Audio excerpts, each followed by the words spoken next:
Welcome to the ACE Show. I'm so glad that you're here.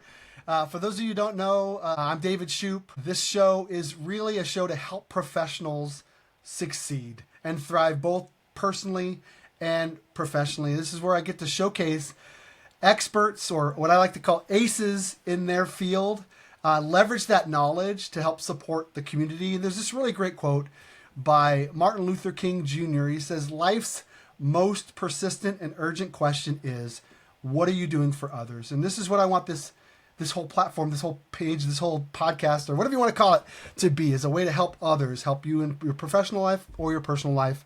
And I get to introduce a friend of mine, good friend of mine, and mentor, and just overall great person, Kelly Breslin Wright.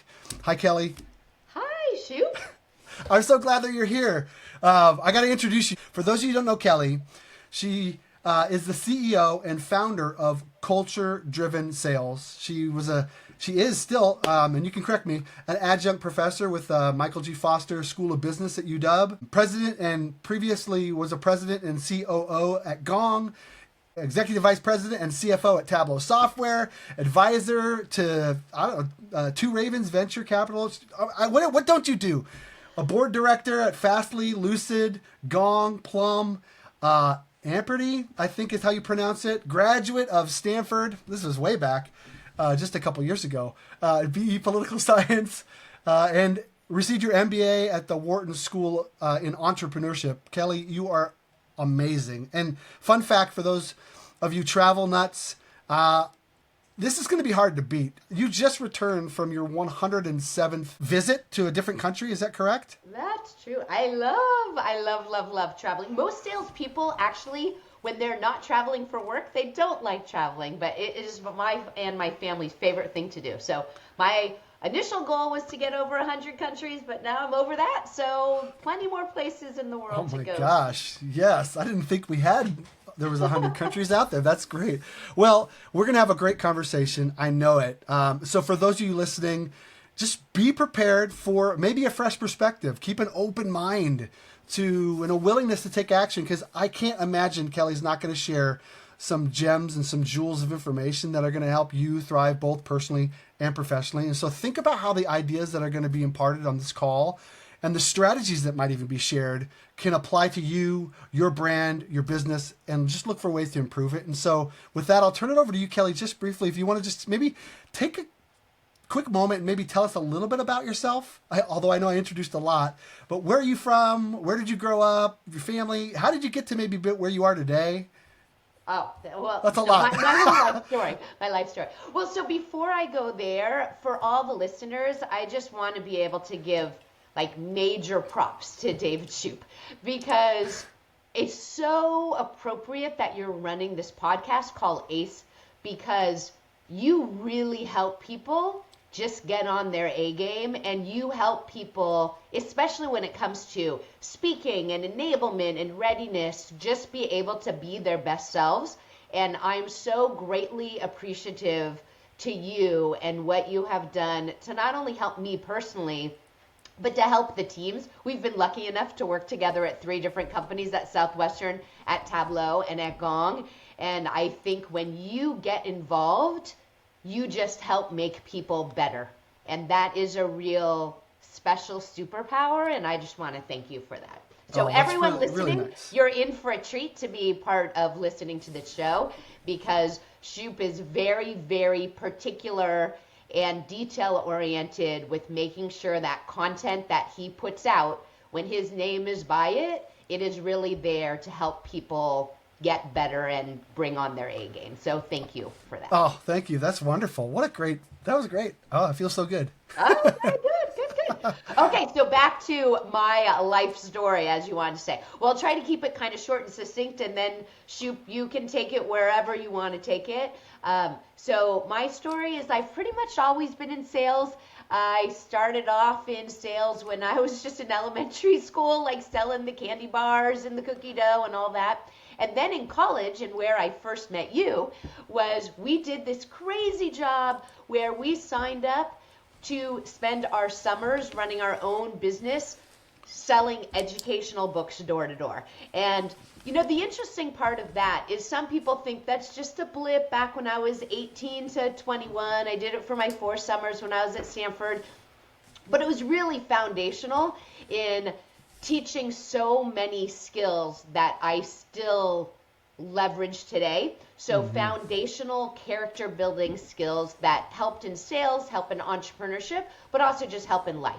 And so in that time, that's when I really fell in love with sales and entrepreneurship and wanting to actually do something that was super impactful too, that had a meaning and had purpose and mission rather than just selling a widget.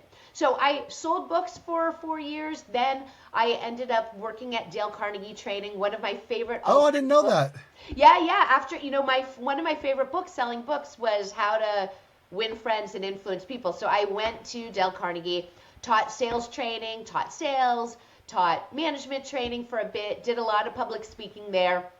Then one of my clients had hired me away. That was Bank of America. So then I sold residential mortgages. So I started actually in high school. I sold shoes, and then I sold books, and then I sold training, and then I sold financial services.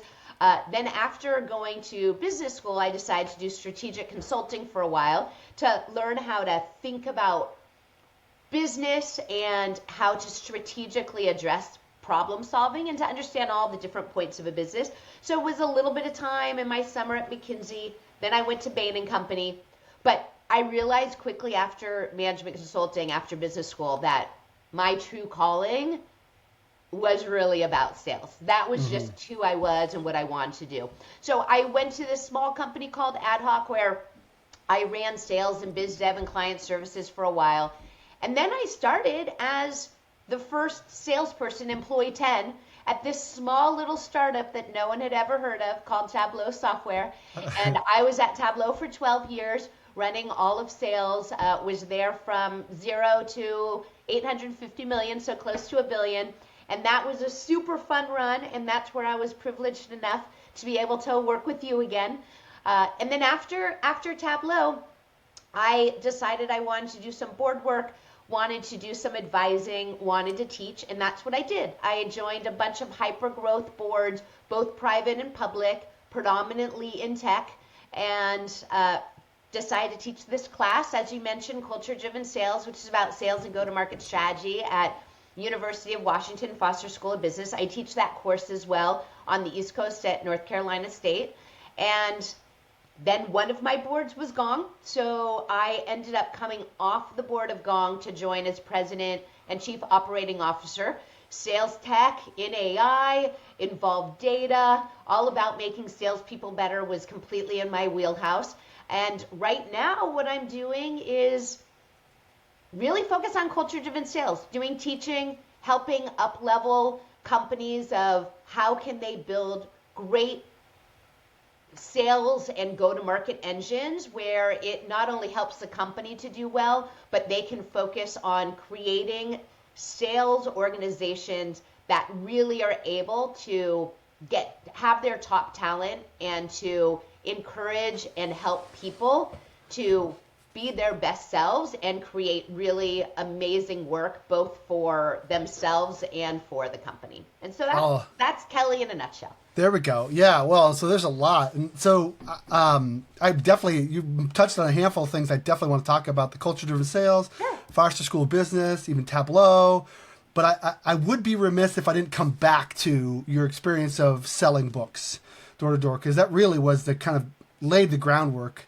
Obviously selling candies door, as a kid, but let's just save the books because there was so much about that business. There was a business, right? You ran your whole business, and I would be interested. You said you learned some foundational things. I'd love to hear maybe what is 1 or 2 lessons that you learned during your time as a college kid that you still take with you that still resonate. Are there any things that really, really resonate with you that comes to mind that you picked up? Oh, absolutely. I think there's so many. I've actually written quite a few articles about this, and I talk about it in many of the podcasts and such. And I think there's a few things. So let's just talk about a few. One is selling books door to door is very, very hard.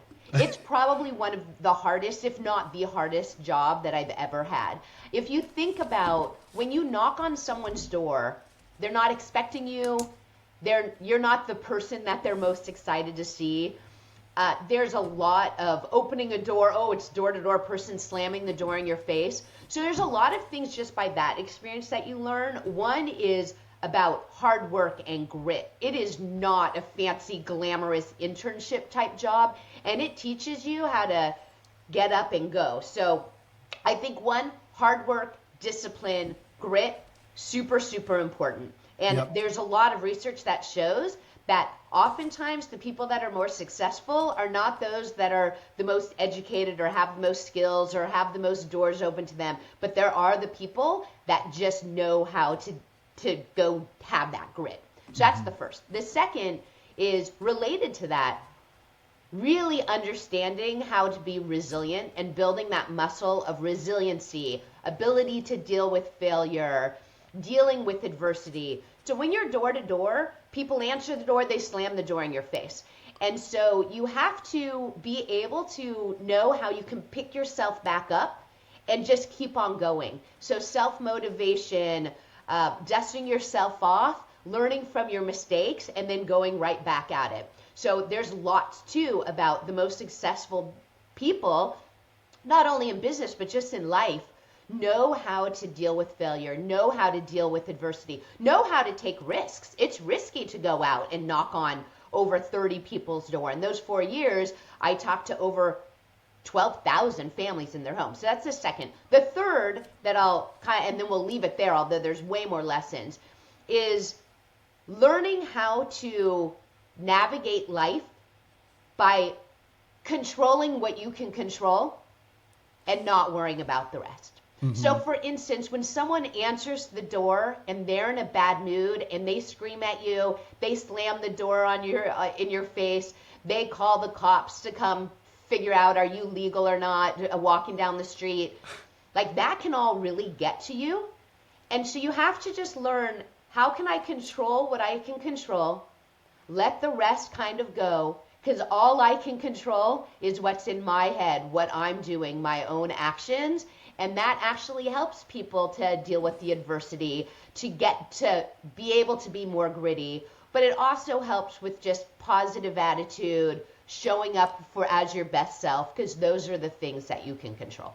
Yeah. Dan Moore talked about, he's another Southwestern guy, but he talks about it as, and I mean, I've heard it multiple ways too, but control what you can control. There's things you have influence over, and then there's things you just have to accept. The weather, you just have to accept that some days it's going to be raining, some days it's going to be sunny. If you spend time stressing too much about that, then you're going to have problems. So I love that. I love those 3 lessons: grit, resilience, and just control what you can control. Yeah, what a great lessons to take with you. I learned what are 3 great things about this.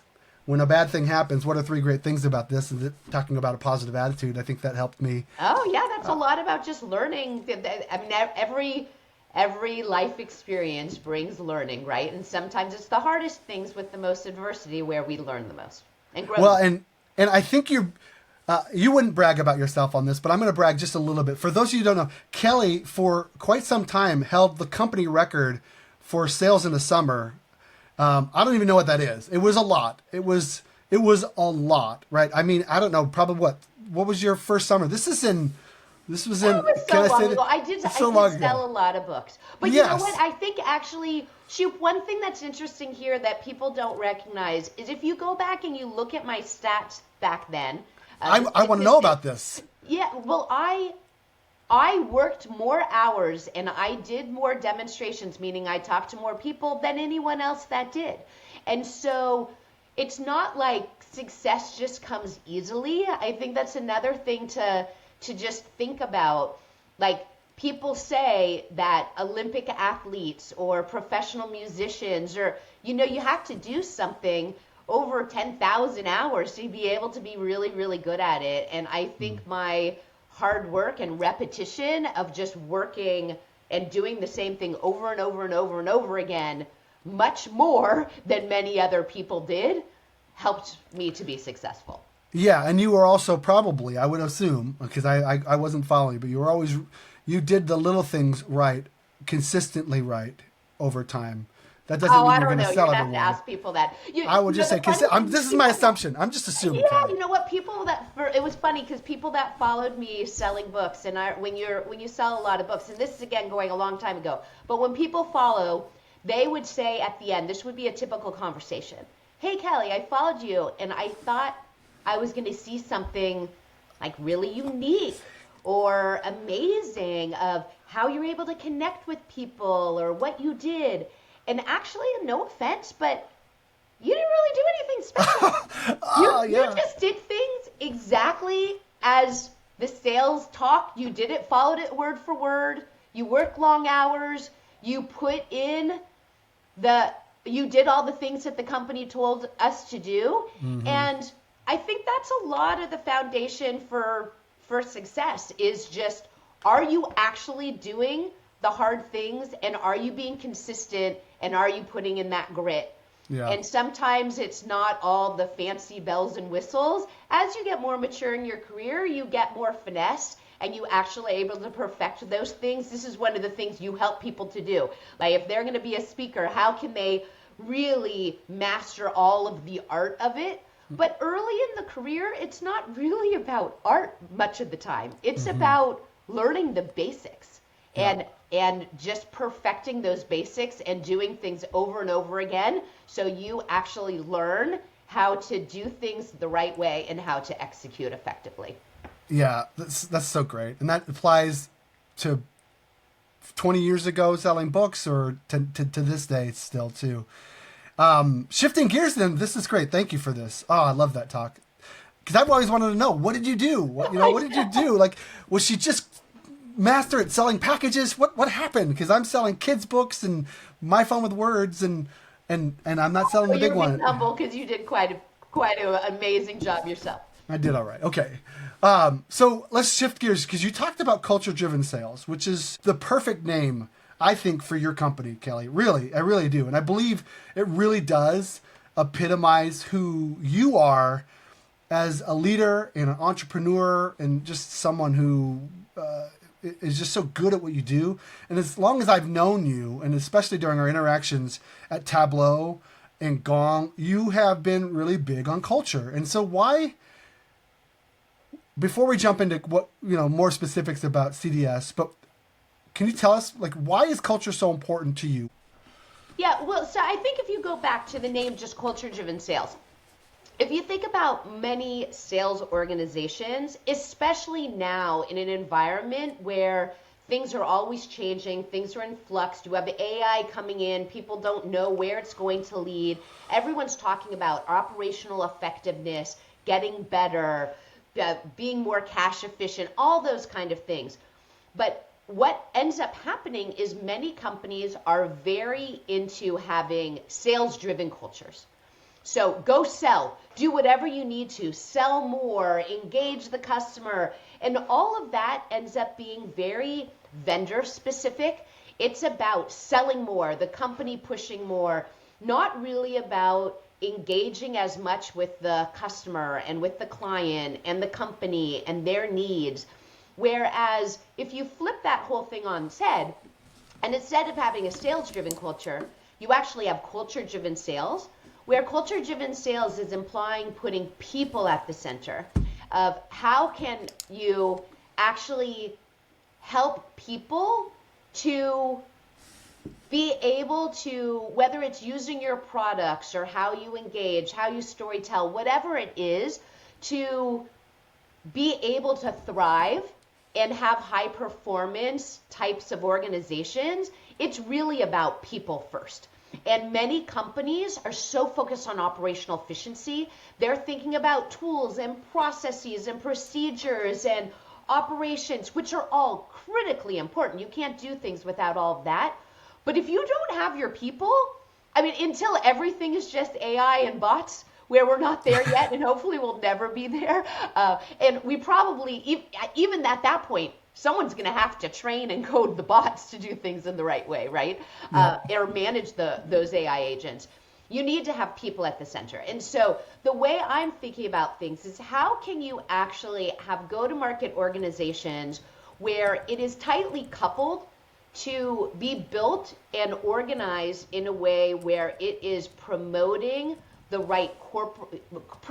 corporate strategy and the product strategy to engage with people. Because the true thing is, regardless of how anybody thinks about things, companies sell to companies and they behave that way, but that's not who buys. Companies don't buy. It's people that buy. So it's people selling to people. And in order for people to sell to other people, they need to emotionally connect. They need to be able to storytell. There's a lot around companies want to do business and people want to do business when they understand the mission and the purpose of the company. But even more than that, employees want to work at companies where they feel like they can have a purpose. They understand that they're having an impact. They want to have some meaning in their life and what they're doing. And so this is all, if you can put culture at the center, where there's mission and values and people can emotionally connect and you can actually inspire and motivate to get the best out of your people, then your company is going to do better. And one last thing to just add to this. I was at a conference last week and somebody was asking, well, with AI, as we train AI to be more empathetic and have more critical thinking, is it going to be important to actually think about people and culture and all that? And the answer that came back was, well, now that with AI, knowledge is going to be all over the place.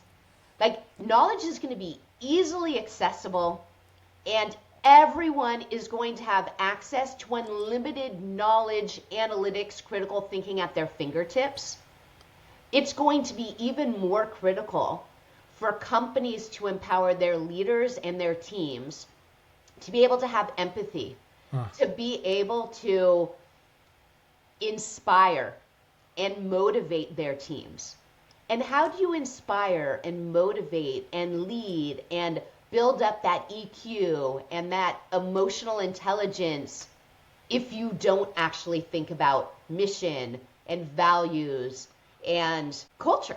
Yeah. How do you hire that's for where culture-driven sales comes from? I love that. Maybe you've already talked about this, but how do you hire for culture? Like, how do you know when you got someone that's being interviewed and like this person is going to be a culture fit? Like, what are you looking for when you? Because you can have the culture and the whole mission and everything, but if you're bringing in the people that don't buy into the culture, like, how do you hire for that? Yeah, I think that's a great question. Well, I think there are a couple of things with that. Just like each person has a unique personality, each company has a unique personality. And the personality of a company, the culture of a company, it's not static and permanent. Because as a company grows and evolves and gets more people and gets bigger revenue and enters new spaces and addresses new challenges, that culture changes and adapts. So it's not that you're looking for people that are cultural fit. It's more, I like to talk about it, of people that are culturally additive. They're going to help to foster and fuel that positive culture. But just like each person has a different personality, each company has a different culture. And you want to be hiring people who can actually thrive in that culture. So there's some cultures that are very top down. There's other cultures that might be much more flat. You might have different people, different personality types are going to thrive in those cultures. And so what I like to really focus on, and many companies don't focus on this enough, is companies have, or they should have, a mission. And the mission is the company's why. What is the essence and the reason and the meaning that they exist in the first place? What is their mission? What is their whole point of existing in this world? And you want people to work for your company that are super passionate about that mission. They care about that mission because that's going to give people a unified sense of purpose and meaning.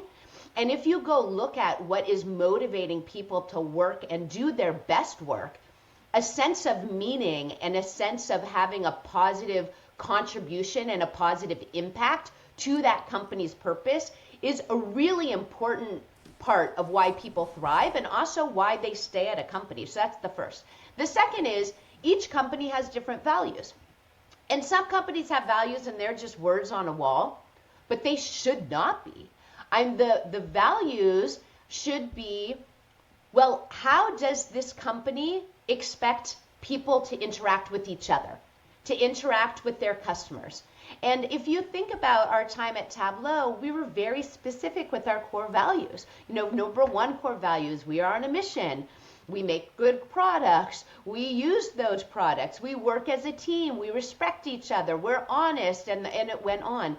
But those values actually, they came up all the time. They had to do with how we hired, how we performance managed, how were people promoted.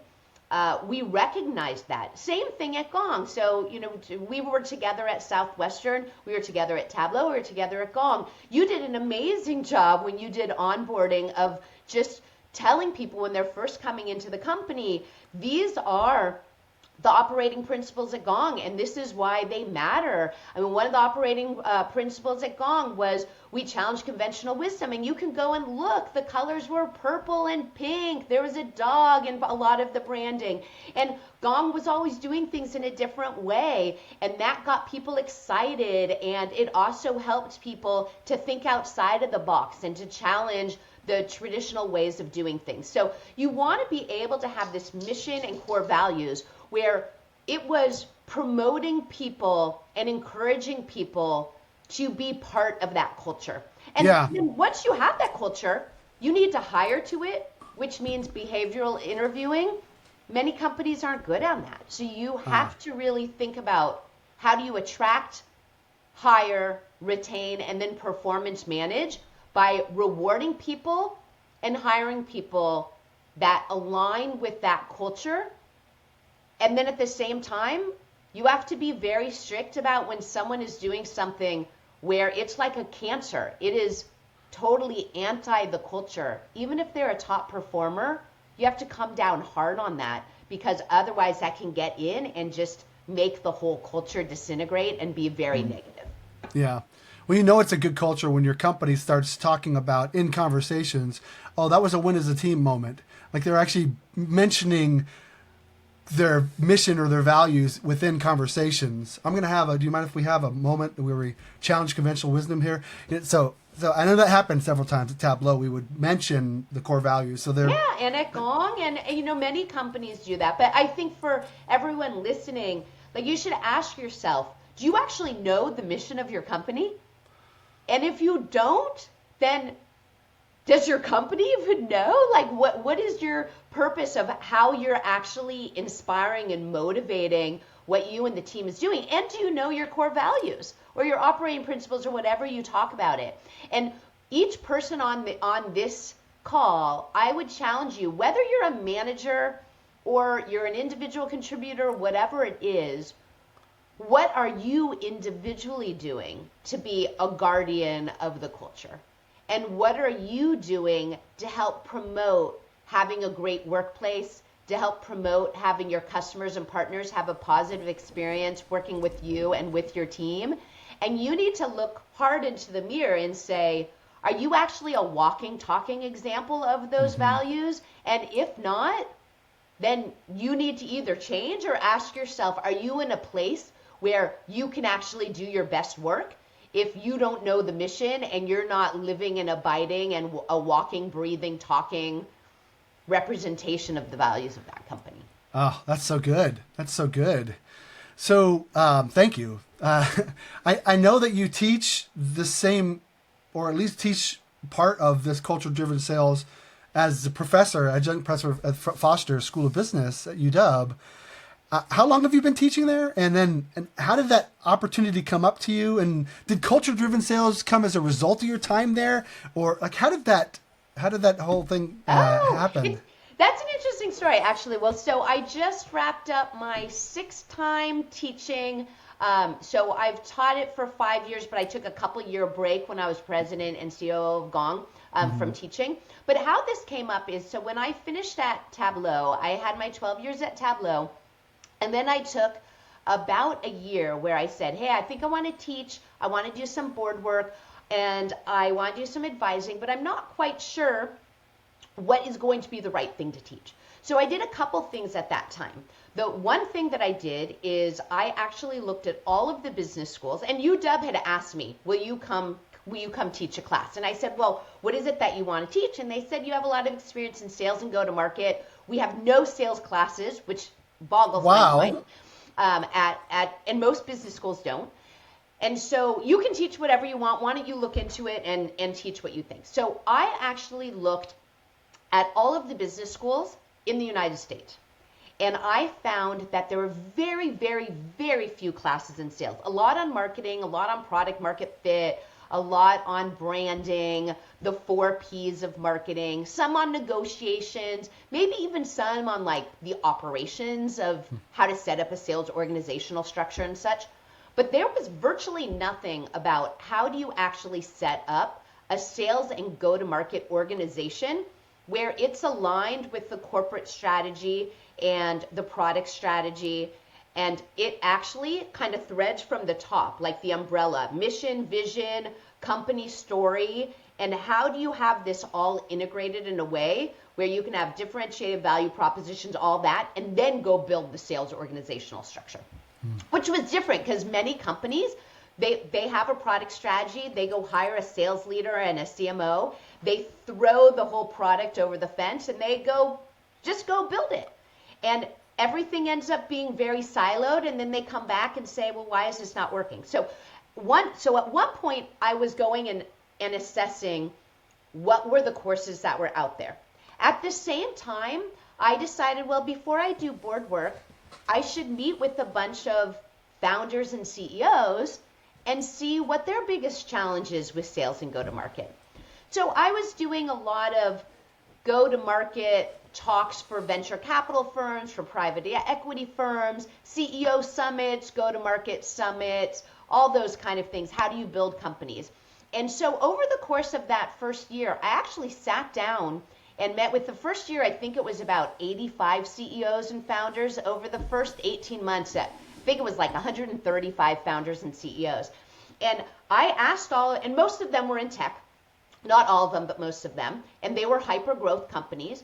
And I asked, what's your biggest challenge in sales and go-to-market? And a lot of the time, it was the same thing I just mentioned. There was this, hey, our different departments are siloed. We got from 0 to 10 million, okay, and we don't know how to do the next phase. Or we got to a few $100 million, but now we're public and we don't know what to do. And what I realized through that is there was a lot of pattern matching.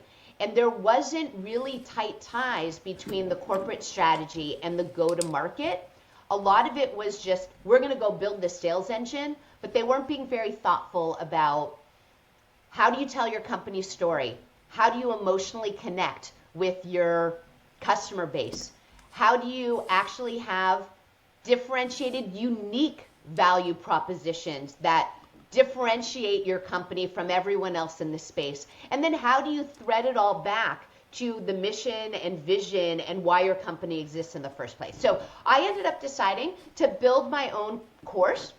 So I built the course around that, started teaching it at Foster, and then I had, and the initial class was called Sales and Go-to-Market Strategy. And then I had a bunch of companies and CEOs and venture capitalists come and say, well, Kelly, why are you only teaching this class at Foster? Is there a way we can get some more of that content out in the business world? And so that's when I launched up Culture-Driven Sales, which is under the same premise. And that is a lot of the body of work that I bring when I do my board work and advising. Oh, wow. That's a cool, I mean, you put a lot of work in that 1 year, right? Year and a half roughly, right? It was fun though. I'm sure it was. But Shoup, I think this is one of the things for all those people who are in sales, or maybe for those people listening, if you're not in sales, this is why I'm in sales. Like, you go back to selling books. Over 4 years, I was able to sit down with over 12,000 families in their homes to talk about their kids and the importance of education. Over that year and a half of sitting down with founders and CEOs, be able to understand what were their unique challenges, and be able to authentically have just great conversation to understand what were their challenges in building and growing their company. And this is what sales is every single day. Like, some people don't like sales. They say it's so hard and it's repetitive. But for those of us who are in sales and go to market, I mean, what a joy and a privilege that we get to meet all different people of all different walks of life, be able to hear their unique journeys and their unique challenges, and then whatever company we're at, we get to help them to be better and to solve their problems. And I just find that is so fun to be in a career where I just get to meet and talk to people all day long. Yeah, that's fantastic. And so you at Foster School of Business, you got to talk with some younger, kids just getting started, just figuring it out. And so I'd be interested, just from your perspective, as you think of this younger generation, right? Just getting out of college, or maybe at the beginning phases of their career, what would you say for them, right? It might be the biggest skill that they can cultivate. And it might go back to what we talked about with Southwestern, right? But that can help them succeed. Does something come to mind? And I also have 3 kids that are the same age too. So it's not only the teaching. I have 3 adult kids in their 20s and early 30s. I would say 2 things here. The first is, when you graduate from college or business school, people have this vision in their mind. It's completely linear. They've planned their entire life. I'm going to do this, and then I'm going to get this degree, and then I'm going to get this job, and then I'm going to get that job, and I'm going to go up my ladder, and I'm going to be a CEO, or I'm going to be a founder, or I'm going to, whatever it is, I'm going to be CFO, I'm going to build this product. And I think one of the key pieces of advice is, it's great to have a plan, but it's very, very rare that your life ends up going in that linear fashion. Doors open, doors close. There's things that happen that are totally beyond your control, whether it's with the economy or what happens with the company, in the economy, your company, whatever it is, personal life, family. And I think it's important to think about, of course, think about long term, but this is important as you build a company too, is where can you go in your career right now where you can learn the most, where you can challenge yourself, where you can be surrounded by people who are going to bring out the best in you. They're going to challenge you. They're going to teach you. And you can have some fun in what you're learning. So I think that the first piece of advice I would do is, don't try to plan everything so far in advance, because then a door might open for you and you might have an opportunity that's an amazing opportunity that you should grasp. But if it's not written on that Excel spreadsheet that you wrote when you're 18 years old, you might think that you can't actually walk through that door. So that's the first piece. The second piece, which is a bit more simplistic, is raise your hand. And this is what I mean by that. I think when people are early in their career, they're so worried. I don't have the skills. I'm really early in my career. I don't want to take risk. I want to make sure that I completely prepared. And so what they do is they do their best work, and they sit there and they wait for someone to tap them on the shoulder and say, hey, you've done enough. I have enough confidence. Do you want to go do this next thing? And you can be successful in your career, probably, if you do that. But the people who actually supercharge their career, they're the ones that say, hey, I know this is my job, but I see that there's a problem over there and no one's doing it. And I'm raising my hand. I'm volunteering to help. I might need some assistance. I might need some coaching, but can I do that? Mm-hmm. Or they're the ones that raise their hand and they go to the leaders in their organization and they go, how did you do that? I want to be like you one day, can you help me in this way or that way? So I think it is just put yourself out there to raise your hand, because those people that consistently raise their hands, they tend to raise their career and they go faster than those that sit and wait to be tapped on the shoulder. That's so great. Yeah, raise your hand if you've got questions, you got concerns. That's also I'm thinking that too. Raise your hand. I need help. Raise my hand. I need help. Reach out. People respect that. Especially if someone like yourself, I know that there's someone might be on this call. Let's just say they just graduated college. I can't reach out to Kelly. Heck, she's so accomplished, right? Or I can't reach out to Shoup. I mean, boy, oh boy. I mean, yes, you can. You can. And I know I feel like I speak for us, both of us, but if you have a question, if there's something we can help you with, reach out. It's not going to hurt to ask. Remember, we knock on doors. It's kind of like sales. I mean, even if people think that they're not in sales, we're all in sales. And what's the worst that can happen? You raise your hand, you ask for help, you ask for questions. The worst that can happen is you either get no response or you get a no. The best that can happen is you actually you get asked of like, hey, you raised your hand, yeah, we need your help, or yes, happy to engage, happy to have a conversation. So there's really no risk at raising your hand, and you are really limiting yourself by not raising your hand. Yeah, love it. Oh, so good. So good. So you talked about Tableau. We've talked about it a little bit. You even mentioned this. You were the first salesperson. You were number 10, right, to join the company in 2005, right? Eventually you became the CRO, helping it grow, I think, as you said, from zero. The title was Executive Vice President of Sales, because CRO EVP. wasn't a title then, but it's the same thing. Oh, sorry. Okay, yes. So, it was the same thing. Same idea. Yeah. But you were essentially zero to an $850 million in revenue while managing a global team of 3,300 employees. No, it was 3,400 employees for total employees at Tableau. I think my team was like around 1,800. Okay, yes, that's right. Okay, sorry. I was thinking the whole company, but a lot of people, and from zero to that's pretty impressive. But what was it like to be part of and watch a company? Because this is the first time you've really helped a company exceed that much, right, to that level. I mean, what was it like? Yeah, the biggest team I had before Tableau was 16 people, and it was a very small company. So, building a company is super hard, super challenging, tons of learning, and I absolutely loved it.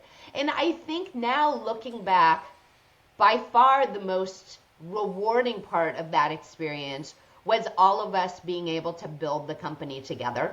Mm-hmm. And we had a management team where none of us had done it before. And we were really focused, as I talked about before, on the mission and on the values. And we were being as intentional of trying to create one of the top places to work. And that was as much of a focus for us as trying to create a great company with a fantastic product that had really good returns for the shareholders, and we were luckily able to accomplish all that.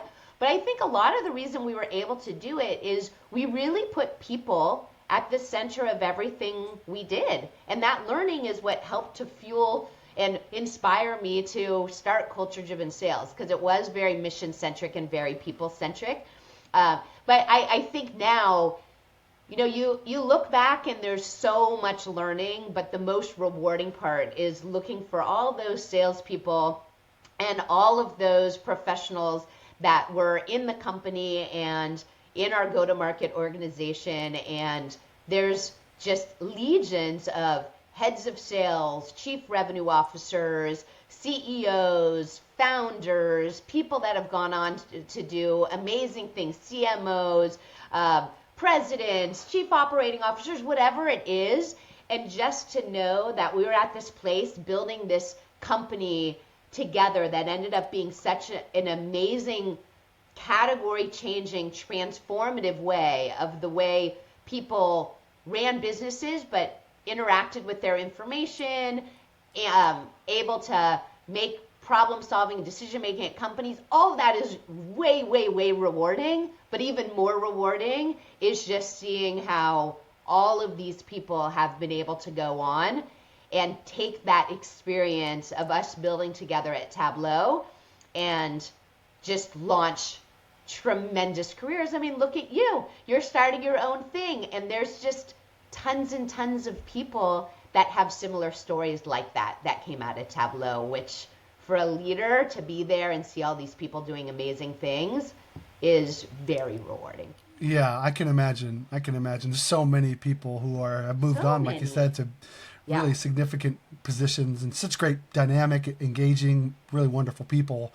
What was the biggest challenge? Or what were maybe some of the biggest challenges that you ran into as you were starting, as Tableau was building?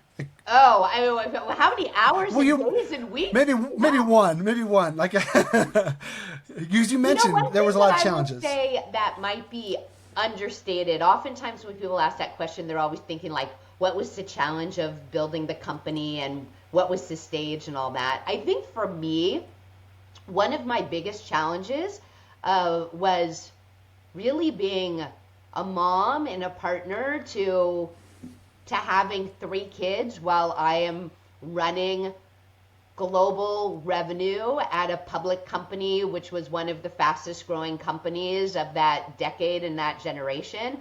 I was working usually 100 hours a week. I was traveling often 70% of the time. I was on an international trip every month for nearly a decade. Mm-hmm. And I had 3 small kids, and there were always all these struggles of, can you be at home? Can you make the school event? Can you make the basketball game? Can you make the school assembly? Can you read a book to your kids at night? Can you be home for dinner? Are you going to be there to, for the kids' birthdays? And then at the same time, how can you be present and engaged with what you're doing at work, even when there's stuff that's going on at home? And I just found like that balance was so hard. And at the time, there were very, very few women to look to who were other moms that were doing this in tech. But even regardless if you're, a mom or a dad or an aunt or an uncle, or you're dealing with like ailing parents, whatever it is,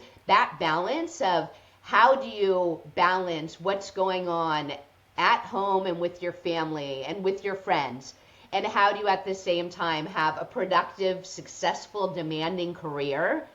I think in my whole career, this was probably my own biggest personal challenge. Mm-hmm. And I think people, for years and years, even now, people talk about it as work-life balance, which I always thought was just so weird. Like, you have to balance having work and having a life? Like, that doesn't make any sense. And so I always like to call it's just work-life integration of how do you actually take all the things that you're doing at work and help to blend that in with what you're doing at home and with your family. And coming back to just full circle to what you brought up at the very beginning of this, my fun fact of loving to travel.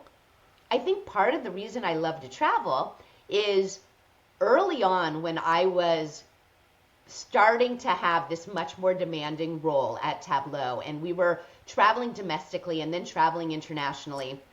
And I had 3 kids, and my youngest son especially, he would just cry and cry and cry. He was very young at the time. Every time I left to get on the plane, it was like, Mom, you care about work more than me. You're missing this. And it was just heart-wrenching every time I had to leave. And so I had to travel so much, my husband and I just decided we're going to have a different approach. Instead of every time I leave, it's this scary, bad thing, and it creates so much resentment in the family, we're going to do something different. And so I knew I had to do an international trip almost every month. So we brought out a map of the world. We sat down with our family, and we did this at the beginning of every year, and said, hey, I'm going to be opening up offices, Tableau, in all these different places. And I'm going to have to be in Asia and Europe and Latin America and these different offices in the U.S. And we just asked the kids, where is it that you want to go?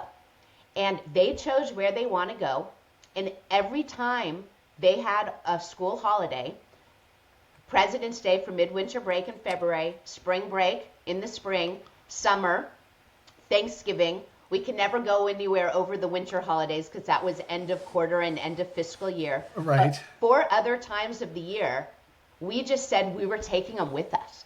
And so I would do my international trip, and then extend a few days before, after. Sometimes they would even be there while I was working, and then I'd have dinner with them, and they would do things during the day. And this became like our total best family excursions of our life. We had these amazing experiences, and when they were traveling to offices, we gave the kids jobs. Their job was they had to go into the different offices, and they were the official raters of the kitchen and the snacks. And they would write up these reports of like, there's bad candy, there's not enough drinks, they need better granola bars, all these different things. So they took their job very seriously of assessing the kitchen. And it was very fun time. And it went from mom being away for travel was this negative thing to, oh, we're so excited mom's going somewhere, because that means that we get to go too. Yeah. And it was part of the integration that was not only helped to create a better sense of balance, it just created tons and tons of very special quality family time when we were together. I love that. Oh, that's so great. I mean, I know that my wife and I, we do our best to make sure we plan some of those trips with our kids and how important that is. I didn't think about it that way. Maybe in my next long distance trip, I'll rethink that. That's a great. I know, that's a great. What a creative way to come about it. Yeah, and then when we were gone, we always said, hey, you know what? There's a lot of you're lucky to be able to travel, and so what can we do to give back? And so we incorporated a lot of family philanthropy around that, and so every trip we also did something where we were giving back. And so I think it just exposed the whole family to not only good quality time and other cultures and appreciation for travel, but also a whole muscle for philanthropy, doing good, having a positive impact, and giving back. Yeah, I saw somewhere, I think it might have been on Facebook, where you recently went to Uganda and provided like school supplies. While you were there, you learned something about a lot of the girls might have been leaving, and you were able to provide some sanitary pads for the girls because they were leaving because of, I mean, I thought that was so cool. I just read that Facebook post. Well, and you know what? I think the interesting thing about that is there's a couple things from there. One is we do philanthropy. We try to do it every time where we go. So we did visit a school and brought some school supplies, and we're able to give back, and that's something that we do regularly. But a lot of it is just with the power of asking questions. Mm-hmm. So while we were there, I just happened to ask the head of the school, what are your biggest challenges here with the school? And he said that when you're in these developing countries where there's so little access to health and medical supplies and money, he had said that when girls actually got to the time where they started menstruating, they would just drop out of school because they didn't have the proper protection to wear to school, and boys would make fun of them, the kids would make fun of them, and they wouldn't just leave that day. They would leave, and then they would drop out of school forever. And so he mentioned that, and we had brought the supplies, so we got back home, and I just thought, it just stuck with me, and I ended up, I had his WhatsApp information, so I ended up reaching out and asking him, and he said, yeah, they could not get these supplies. So we ended up finding a place that we could procure them in the capital of Uganda, where there was quite a bit of money to transport them down to him. He ended up getting some people on motorcycles to kind of go help and pick up all of the supplies. And it wasn't even that much money. Shoup, it was $400. I sent him $400 over Venmo. And, well, actually, it was going to be on Venmo. I ended up wiring it to him, wiring it to his bank, $400. He was able to buy enough supplies for 700 kids, of which about half were girls, to last for the entire year. And then the interesting thing that I hadn't posted about this, and I should probably put something out there about it. So that was in February. I think I sent him the money in March. And about 4 weeks ago, I talked to him again. And I said, how's it going? And he said, oh, we actually have to expand the size of the school. The school was 750 people, or 730 people when we were there, 730 kids. And he said that there were 850 kids now. And so actually I ended up helping to build and construct and reinforce a new wing to be able to accommodate all of those additional people. But I had said, well, how did you go from March to May and have more than 100 more kids? It's crazy, because people were already coming and walking 1 or 2 hours or more to get to the school. This is a very rural area in Uganda. You know what his answer was? I can imagine it was because of the support that the girls got. It was because people in the neighboring communities found out that the girls were getting pads, and they felt like their girls would have an opportunity to get an education there. And so girls were going to the school just because they knew that they could get the supplies and they'd be more likely to stay in school. So that growth of over 100 kids in less than a couple months was something as simple as just a few $100s to send some supplies. And so I encourage everyone, if I hadn't asked that question of what are your biggest challenges, he would have never thought to say it. And it's something that was very easy to help and support. But, it can be profound that now there's hundreds of girls that are staying in school that wouldn't have been getting an education for this very simple reason. And I think all of us can do that if we're just aware, we look, we inquire, and that's part of the fun part of sales, is we learn how to ask questions and how to emotionally connect and how to see around corners and how to assess the problems and be able to fix it. But, we can all have a pretty profound impact in this world that's very complicated with just very small micro actions. It doesn't take huge things. We can all do something that's really helpful. Oh, I love that. Thank you so much. I think that is a great way for us to kind of wrap our conversation. I'd love to have more conversation with you, maybe on another call. Unless there's any last bits of advice that you have for people, there was so many good pieces here. Kelly, you're so awesome. I'm so grateful for you. You're so how can people connect with you? Well, people can connect to me. I'm on LinkedIn. Just go ahead. You can send me a LinkedIn, send me a note, ping me there. You can also find me on www.culturedrivensales.com. You can send me an email to info@culturedrivensales.com. You can fill out one of those web forms and it will come to me, and happy to reach out. Please be connected, and look forward to continuing to have all these kinds of conversations. And Shoup, as you said, anything to leave people with. I think I say this in every podcast and every speaking thing, but to me, it's all about people always, and my priorities are people number one, people number two, third priority is people as well, and it's people. And I think we have to just remember, as we're navigating our careers and picking what company to work on and focusing on operational efficiency and effectiveness, of people are what make the world go round. So make sure you are surrounding yourself with amazing people and that you are prioritizing people in your work life and in your personal life as well. Well, that's awesome. And Kelly, you are good people. That is for sure. Thank you so much for taking the time, investing, and sharing with those of you on the call. I hope this has been valuable for you all. I know it has.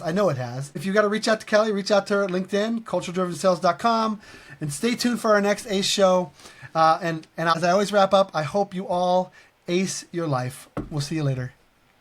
Thank you.